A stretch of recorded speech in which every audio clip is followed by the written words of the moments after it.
संधि, हल संधि, विसर्ग संधियां ये अलग अलग है ना, आपकी कौमुदी पुस्तक में भी अलग अलग पीछे दी रहती हैं, पता है ना। तो जो अच संधियां हैं, स्वर संधियां हैं, उनमें प्लुत सिद्ध ही रहता है, ये ज्ञापित है। कैसे ज्ञापित है?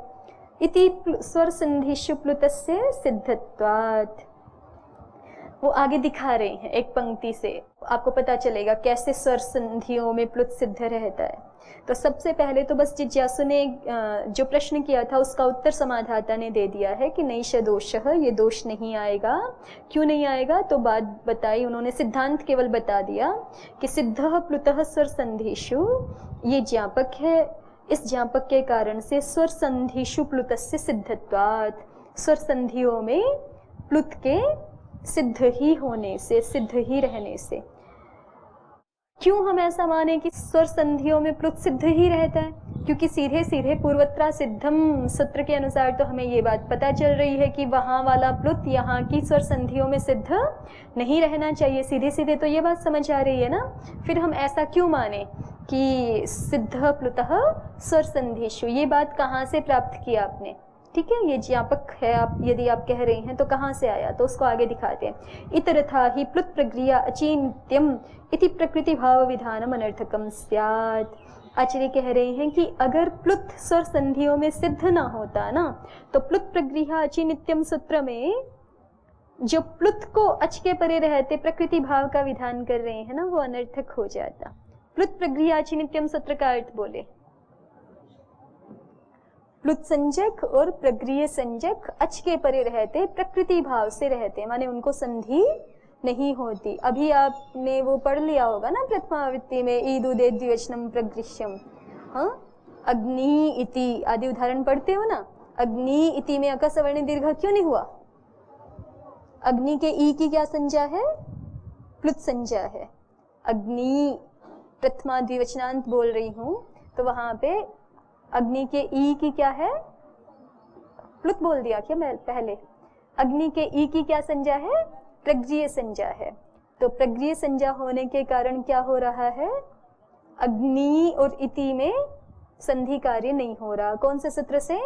प्लुत प्रग्रिया अच्छी नित्यम। ये प्रग्रिय का उदाहरण है। ऐसे ही इस सूत्र के दो सूत्रार्थ है ना एक तरह से, क्योंकि प्लुत प्रग्रिया ये द्वंद्व शब्द है आपका, ठीक है। तो प्लुताश्च प्रगृह्याश्च, इसी तरह से जैसे यहाँ पे संधि नहीं हो रही, वैसे ही मान लीजिए देवदत्ता अत्र ऐसे बोले हम, तो देवदत्ता हमने क्या कर रखा है? प्लुत कर दिया है, उसको दूर से बुला रहे हैं हम।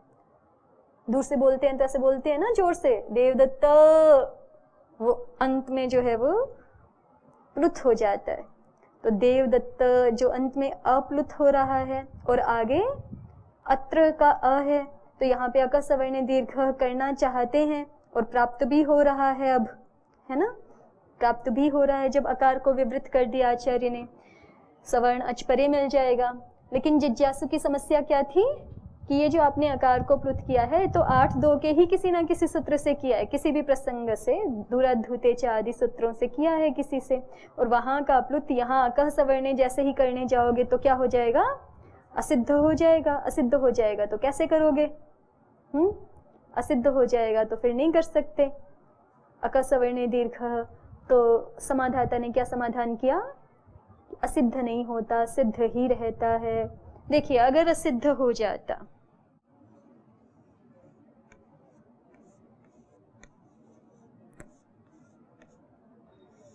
ये देवदत्त, संबोधन का देवदत्त ऐसे ही होता है ना प्रथमा एक वचन में, इसको हमने प्लुत कर दिया।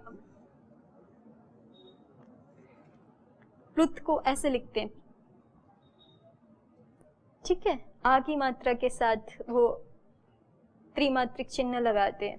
तो देवदत्ता और अत्र, ये देवदत्ता स्त्रीलिंग शब्द ना समझ लीजिए, ठीक है, पुल्लिंग ही है, ये लिखा ऐसे जाता है। कोई कोई ऐसे भी लिखते हैं, लेकिन गुरुजी कहते थे कि इसको ऐसे लिखा जाता है। तो खैर इसको समझ लीजिए। तो अब यहाँ पर ये है हमारा प्लुत और ये है ह्रस्व अवर्ण। तो अभी आचार्य ने इसको क्या कर दिया? पहले तो ये संवृत था, लेकिन इसको प्रतिज्ञा से आचार्य ने विवृत मान लिया, और ये तो विवृत है ही, बल्कि ये विवृत से भी कुछ अधिक ही है, विवृत्तर है, विवृत्तरों में भी बढ़ के है, लेकिन फिर भी विवृतत्व तो मिल रहा है ना कम से कम, ठीक है, विवृतत्व तो कम से कम मिल रहा है, तो इसलिए इन दोनों की परस्पर सवर्ण संज्ञा हो जाएगी। और हमें जो चाहिए अक से उत्तर सवर्ण अच, ये अक में आ गया। ये अक में कैसे आ जाएगा देवनिधि जी? अक में तो पढ़ा नहीं हुआ, ये पढ़ा है कोई वहां पे आयुण में? कैसे है अक, कैसे अक में आ जाएगा बताओ योगिता जी, अक में कैसे आ गया? ये अक में तो अ ई उ रील री ही आने चाहिए ना, ये कैसे आ जाएगा अक में? अनुदित सवर्ण से चाह प्रत्यय भी तो है साथ में, तो इसलिए ये भी क्या है? अक है। तो ये अक हो गया। और परे क्या चाहिए हमें? सवर्ण अच चाहिए, परे सवर्ण अच चाहिए। तो अब ये सवर्ण अच भी हो गया, क्योंकि यहाँ पे तुल्य से प्रयत्नम सवर्णम की शर्त घट रही है। दोनों का अभ्यंतर प्रयत्न समान है, कुछ तो समान है, पूर्णतः नहीं भी है तो ये विवृत तर में जाएगा, उससे भी कुछ अधिक में जाएगा, और ये विवृत है, तो फिर भी दोनों का विवृतत्व गुण तो मिल रहा है, इसलिए सावर्ण्य है। तो सूत्र की शर्त घट रही है, अक से उत्तर सवर्ण अच के परे रहते पूर्व पर के स्थान में दीर्घ एकादेश हो जाए, ऐसा कहा। लेकिन जिज्ञासु ने समस्या क्या उपस्थित कर दी कि नहीं होगा, यहाँ पे दोनों मिल करके दीर्घ एकादेश नहीं होगा। क्यों नहीं होगा? तो जिज्ञासु ने क्या समस्या दिखाई है कि ये जो आपने 8-2 के दूरा धूते च सूत्र से किया है ना यहाँ पे प्लुत, ये प्लुत जैसे ही आप अकह सवर्णे दीर्घ करने जाएंगे वैसे ही ये प्लुत असिद्ध हो जाएगा, ठीक है, असिद्ध हो जाएगा। तो इस जब असिद्ध ही हो जाएगा, दिखेगा ही नहीं, तो दोनों का संधि कार्य करके आप ये दिखी इस कार्य के प्रति ये असिद्ध हो गया, तो इसका मतलब ये कार्य हो ही नहीं सकता, यही स्थिति दिखेगी हमेशा। इन दोनों को मिलाकर के आप देवदत्तात्र नहीं लिख सकते,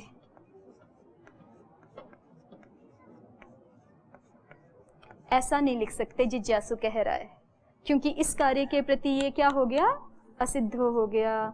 तो जैसे ही ये कार्य करने जाएंगे तो असिद्ध हो जाएगा, और नहीं कर रहे हैं तो यही दिखेगा, फिर यही स्थिति रहेगी हमेशा। ऐसा जिज्ञासु ने प्रश्न किया है, समस्या उसने दिखाई है। तो समाधाता ने इसका समाधान क्या दे दिया कि नहीं, यहाँ पे अकह सवर्णे दीर्घ के करने में ये प्लुत कार्य असिद्ध नहीं होगा, दिखेगा। असिद्ध नहीं हो रहेगा इसका मतलब सिद्ध ही रहेगा, सिद्ध ही रहेगा तो दिखेगा, दिखेगा तो अकह सवर्णे दीर्घ हो जाएगा, ठीक है। अब दिखेगा कैसे? ये तो एक बात कह दी समाधाता ने कि दिखेगा, लेकिन पूर्वत्रा सिद्धम तो कह रहा है कि नहीं दिखेगा, तो समाधाता की बात कैसे मानी जाए कि पूर्वत्रा सिद्धम का भी विरोधक कोई वाक्य होना चाहिए, फिर हमारे पास कोई ज्ञापक होना चाहिए, आचार्य के किसी संकेत से हमें ये पता चलना चाहिए। तो समाधाता ने कहा कि आचार्य के संकेत से ही हमें पता चल रहा है, आचार्य के ही किसी इंगित से हमें पता चल रहा है कि ये प्लुत स्वर संधियों में सिद्ध ही रहता है। कैसे पता चला? तो उन्होंने कहा कि देखो आचार्य ने सूत्र बनाया है प्लुत प्रक्रिया अची नित्यम, ये सूत्र बनाया है। और प्लुत प्रक्रिया अची नित्यम का अर्थ क्या होता है? प्लुत संजक वर्ण और प्रक्रिय संजक वर्ण अच के परे रहते, प्रकृति भाव से रहते। तो ये जो प्लुत संजक वर्ण है, देखो सूत्र के 2 पार्ट हो गए, वो हम देख चुके हैं। एक अग्नियत्र में प्रक्रिय वाला अर्थ, ये प्रक्रिय संजक ई है, ये अत्र के परे रहते प्रकृति भाव से रहेगा, यहाँ पे संधि कार्य नहीं होता है, ठीक। तो प्रक्रिय संजक वर्ण अच के परे रहते प्रकृति भाव से रहते हैं, एक ये अर्थ हो गया। दूसरा अर्थ क्या है? प्लुत संजक वर्ण अच के परे रहते प्रकृति भाव से रहते हैं, ये कहा ना आचार्य ने। तो ये कहने की आवश्यकता क्या थी?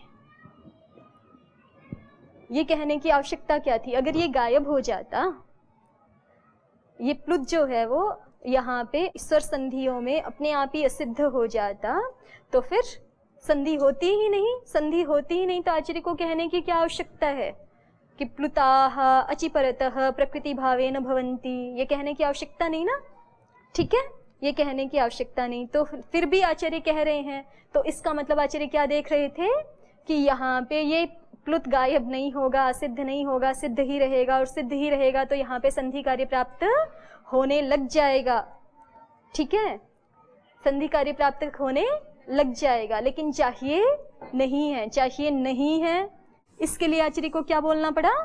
प्लुत प्रक्रिया अचिनित्यम। अब देखिए, इतनी तो बात स्पष्ट हो गई, ज्ञापक तो आपको ठीक समझ में आया, लेकिन अब इतना भी और समझ लीजिए कि चूंकि यदि प्लुत पूर्व में है और आगे अच है, तो चूंकि सूत्र बना दिया प्लुत प्रक्रिया अचिनित्यम, इसलिए प्लुत जो है वो प्रकृति भाव से ही रहेगा, यहाँ पे संधि कार्य देवदत्तात्र नहीं होगा। लेकिन अगर उल्टी स्थिति हो तो यहाँ पे जैसे था अत्र, और यहाँ पे हमने मान लिया अजय शब्द मान लिया, और ये अजय के अ को प्लुत हो रखा है। ठीक है, तो अब तो संधि होनी चाहिए ना, क्यों नहीं होगी? ध्यान से देखो, क्यों नहीं होगी भाई? अभी तो यही सिद्ध किया है कि जो है वो यहाँ उल्टी स्थिति है, प्लुत अच के परे रहते, प्लुत प्रकृति भाव से रहते हैं, ये सूत्र बना दिया, इसके कारण से संधि नहीं हो रही। यहाँ पे संधि होने में क्या समस्या है? देखो, ये अ है, ये अ है, दोनों विवृत हैं, ये विवृत प्रतिज्ञात कर दिया, ये अपने आप से विवृत है, दोनों की सवर्ण संज्ञा हो गई, अक सवर्ण दीर्घ प्राप्त हो रहा है, अक से उत्तर सवर्ण अच के परे रहते पूर्व पर के स्थान में दीर्घ एकादेश हो जाता है, प्राप्त हो रहा है ना। फिर लेकिन जिज्ञासु ने कहा कि नहीं हो पाएगा। क्यों नहीं हो पाएगा? समस्या क्या दिखाई थी कि ये असिद्ध हो जाएगा, यही तो समस्या दिखाई थी, प्लुत असिद्ध हो जाएगा। प्लुत आपने किया है दूराद्धूते च से, और वो प्लुत यहाँ अक सवर्ण दीर्घ के करने में असिद्ध हो जाएगा। असिद्ध हो जाएगा तो कैसे संधि करोगे? तो उसका उत्तर समाधाता ने दे दिया कि नहीं, जो प्लुत प्रक्रिया अचिनित्यम में प्लुत शब्द पढ़ा है आचार्य ने, प्लुत प्रक्रिया अचिनित्यम सूत्र में जो प्लुतों को अच के परे रहते प्रकृति भाव का विधान कर रहे हैं, उससे पता चलता है कि आचार्य स्वर संधि में प्लुत को सिद्ध मान रहे हैं। ठीक है, बात स्पष्ट हुई? ये दोनों स्थितियां लगभग एक जैसी हैं, इसलिए आपको संशय हो रहा है, बस आगे पीछे हो गए। अब यहाँ पे देखो, यहाँ पर भी वही प्रक्रिया, जैसे यहाँ तक देख के आए ना हम कि ये दोनों विवृत हैं, अक सवर्ण दीर्घ प्राप्त हुआ, यहाँ पर भी प्राप्त हुआ। ठीक है, फिर जिज्ञासु ने कहा कि नहीं हो पाएगा। दोनों ही स्थितियों में जिज्ञासु ने समस्या दिखाई कि नहीं हो पाएगा। क्यों नहीं हो पाएगा? क्योंकि प्लुत असिद्ध हो जाएगा। ठीक है, तो फिर उसका समाधान किया कि नहीं, प्लुत तो सिद्ध ही रहता है, ये ज्ञापित है। ज्ञापक कैसे निकला ये पता चला आपको?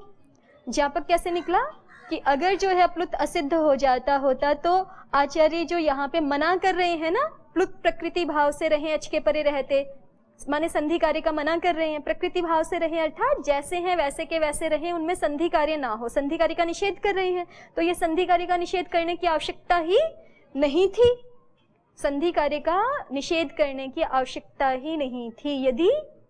यदि वाक्य पूरा कीजिए, यदि प्लुत असिद्ध हो जाता होता तो, ठीक है, प्लुत असिद्ध हो जाता तो अपने आप ही संधि कार्य नहीं हो पाता ना, संधि कार्य मना करने की क्या आवश्यकता है? क्या लेकिन फिर भी आचार्य संधि कार्य का मना कर रहे हैं, तो इसका मतलब आचार्य देख रहे थे कि यहाँ संधि कार्य हो जाएगा, और संधि कार्य एक ही तरीके से यहाँ पे हो सकता है अगर ये सिद्ध रहे तो। ठीक है, तो आचार्य का जो ये कथन है कि प्लुत अच के परे रहते प्रकृति भाव से रहते हैं, संधि को प्राप्त नहीं होते, आचार्य के इसी कथन से क्या बात ज्ञापित होती है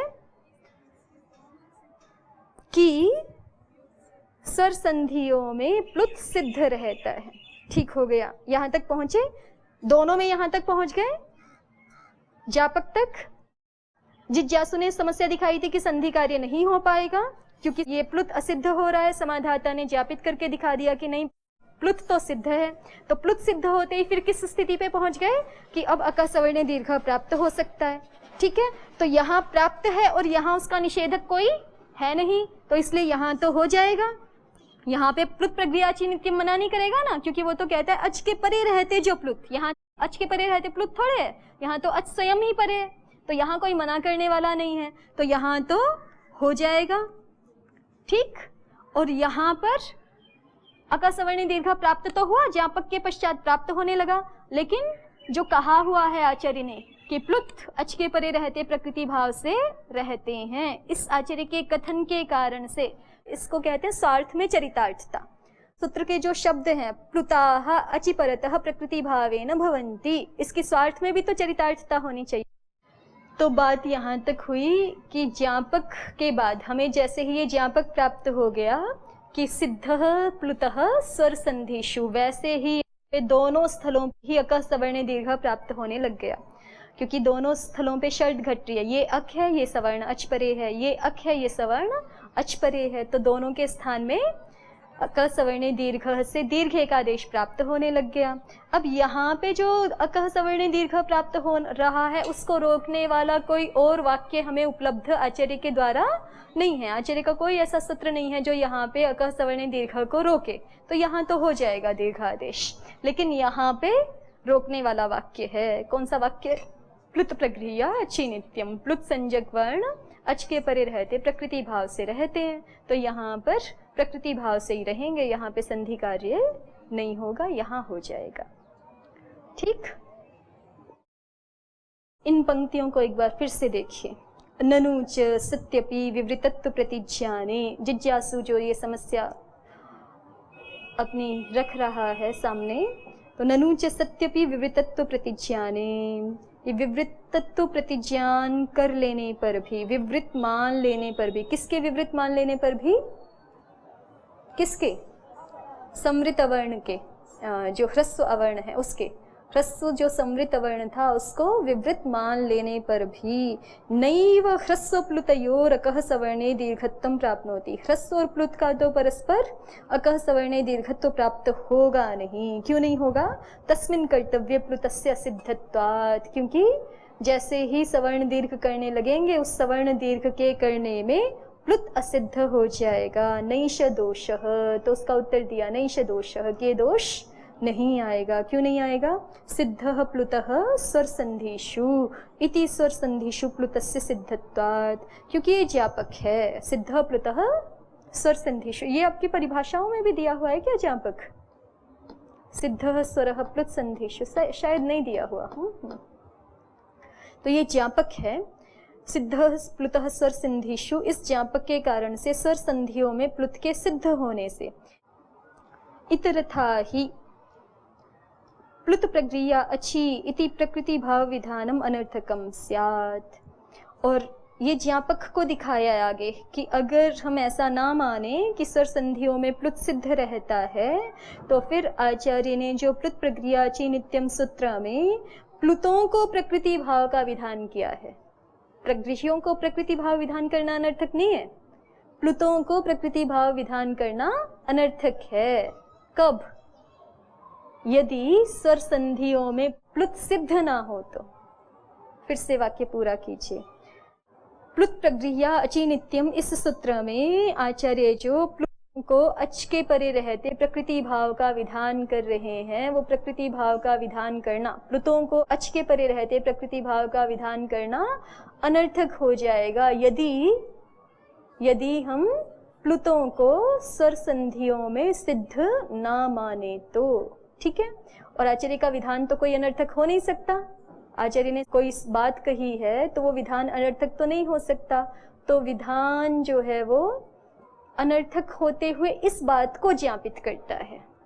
पारिभाषिक पढ़ चुके हो ना, वहाँ बार बार जहाँ भी ज्ञापक सिद्ध परिभाषा आती है वहाँ पे यही बोलते हैं कि ये शब्द अनर्थक होता हुआ, व्यर्थ होता हुआ इस बात को ज्ञापित करता है।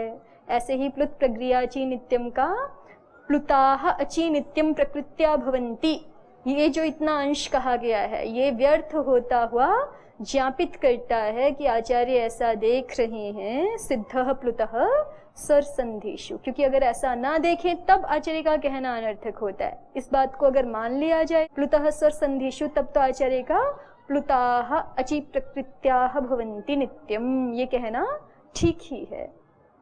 ठीक हुआ? आगे बढ़िए। अत्र च यद्यपि विवृतः प्रतिज्ञायते इति उक्तम्, अत्र च यद्यपि विवृतः प्रतिज्ञायते इति उक्तम्, इस सूत्र में यद्यपि, अत्र च माने इस वाक्य में, कौन से वाक्य में? तेषां सावर्ण्यर्थम जो मूल वाक्य काशिका में तेषां सावर्ण्य प्रसिद्ध्यर्थम अकार इह शास्त्रे विवृतः प्रतिज्ञायते, उसके लिए कह रहे हैं कि अत्र च यद्यपि विवृतः प्रतिज्ञायते इति उक्तम, इस वाक्य में यद्यपि विवृतः प्रतिज्ञायते ऐसा कहा गया है, तथापि लेकिन फिर भी तेषां सावर्ण्य प्रसिद्ध्यर्थमिति वचनात् विवृततर इति गम्यते। हमें ऐसा समझ लेना चाहिए कि आचार्य ने आगे इसी वाक्य में ये शब्द भी बोले हैं कि हम विवृत किस लिए कर रहे हैं, सावर्ण्य प्रसिद्धि के लिए।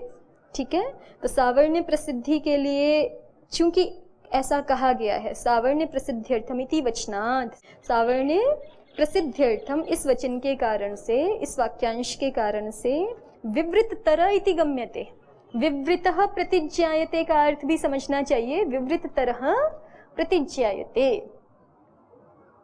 पता चला न्यासकार क्या कर रहे हैं? न्यासकार कह रहे हैं कि बोला तो आचार्य ने ये है कि हम अवर्ण को विवृत मान रहे हैं, लेकिन साथ में ये भी कह दिया प्रयोजन क्या है मानने का, प्रयोजन क्या है विवृत मानने का, सावर्ण्य प्रसिद्धि। तो ये जो सावर्ण्य प्रसिद्धि ये प्रयोजन दिखा दिया है साथ में, इससे हमें समझ में आता है कि भले ही आचार्य कह रहे हैं विवृतः प्रतिज्ञायते, लेकिन उसका अभिप्राय यही लेना चाहिए कि विवृततरः प्रतिज्ञायते, क्योंकि जो दीर्घ और प्लुत अवर्ण है वो विवृततर है ना, अधिक विवृत हैं वो अन्य स्वरों की अपेक्षा। तो इसलिए अवर्ण को भी, ह्रस्व अवर्ण को भी आचार्य कैसा कर रहे हैं, विवृततरः, तभी प्रयत्न पूर्णतः समान हो पाएंगे। ऐसा करके न्यासकार कह रहे हैं कि विवृत का अर्थ यहाँ विवृततरः समझना चाहिए, न ही विवृतस्य विवृततरेण सावर्ण्यम उपपद्यते प्रयत्न भेदाद।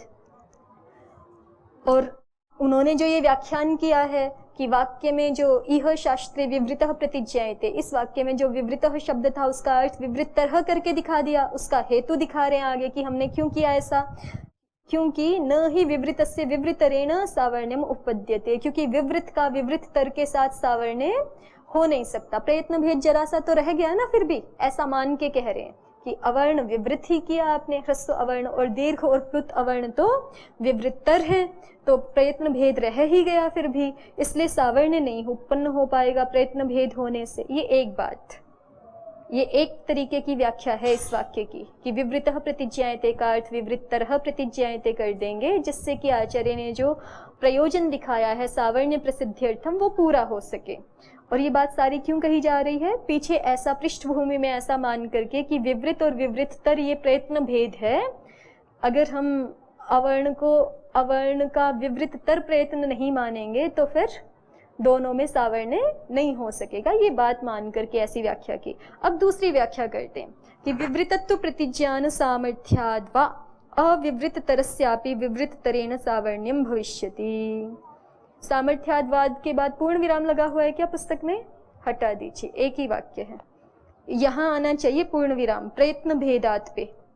इससे पहले विवृतत्व प्रतिज्ञान सामर्थ्याद से पहले जो शब्द है ना प्रयत्न भेदात, वहां पूर्ण विराम आना चाहिए, वो एक वाक्य पूरा हो चुका। अब कहते हैं विवृतत्व प्रतिज्ञान सामर्थ्याद् वा अविवृततरस्यापि विवृततरेण सावर्ण्यम भविष्यति। ये दूसरा पक्ष दिखा रहे हैं कि या तो फिर ठीक है जो मूल वाक्य है हमारा तेषां सावर्ण्य प्रसिद्ध्यर्थम आकार इह शास्त्रे विवृतः प्रतिज्ञायते, उसमें विवृतः का अर्थ हम विवृतः ही रखेंगे, विवृततरः नहीं करेंगे।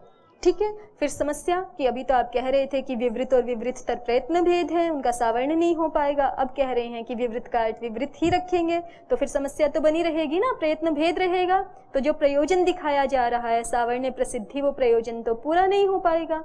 ठीक है, तो उसका समाधान कर रहे हैं कि नहीं, विवृतः शब्द का अर्थ विवृतः ही रखेंगे मूल वाक्य में, फिर भी सावर्ण्य प्रसिद्धि हो जाएगी। कैसे हो जाएगी उसका हेतु दिखाते हैं। विवृतत्व प्रतिज्ञान सामर्थ्याद् वा माने अथवा आचार्य जो अवर्ण को विवृत प्रतिज्ञात कर रहे हैं उस आचार्य के वचन सामर्थ्य से ही, ठीक है, आचार्य ने अवर्ण को विवृत बोला, इस सामर्थ्य से ही अविवृततरस्यापि माने जो विवृततर नहीं भी है ऐसा भी अवर्ण, उसका भी विवृततरेण दीर्घेण अवर्णेन प्लुतेन अवर्णेन च सावर्ण्यम भविष्यति। ठीक है, ये बात समझ आई। जैसे आप वहां करते हो ना, अभी पीछे हमने सिद्धि भी की थी कि जो डित करण सामर्थ्य से अभस्यापि टेरलोपः भवति, डित कहा है तो डित करण सामर्थ्य से डित किया उस वचन सामर्थ्य से ही भले ही वहां पे भ संज्ञा नहीं होती फिर भी टी भाग का लोप हो जाता है। ऐसे ही यहाँ पे आचार्य ने अ को विवृत बोला। अब विवृत बोलने का और कोई प्रयोजन है ही नहीं, विवृत बोलने का प्रयोजन क्या है, केवल सावर्ण प्रसिद्धि ही है। तो भले ही जो है वो प्रयत्न भेद रह रहा है थोड़ा सा विवृत और विवृत्तर में, फिर भी चूंकि आचार्य ने अवर्ण को विवृत किया, इसी वचन सामर्थ्य से ही, विवृतकरण सामर्थ्य से ही ये जो अविवृततर ह्रस्व अवर्ण है उसका भी विवृततर दीर्घ अवर्ण और प्लुत अवर्ण के साथ सावर्ण स्वीकार कर ही लिया जाएगा सामर्थ्य से। किस सामर्थ्य से? वचन सामर्थ्य से। क्या है वचन यहाँ पर? अवर्ण का विवृतकरण, विवृतत्व प्रतिज्ञान सामर्थ्याद, ह्रस्व अवर्ण से विवृतत्व प्रतिज्ञान सामर्थ्याद अविवृत्तरस्यापि विवृत्तरेण सावर्ण्यम भविष्यति। ठीक है, ये दो प्रकार का व्याख्यान कर दिया है यहाँ पे। इस प्रसंग को और हम आगे देखेंगे। ओम शांति शांति शांति। ओम श्री परमात्मने नमः। ओम श्री गुरुभ्यो नमः। ओम सर्वेभ्यो नमः। ओम।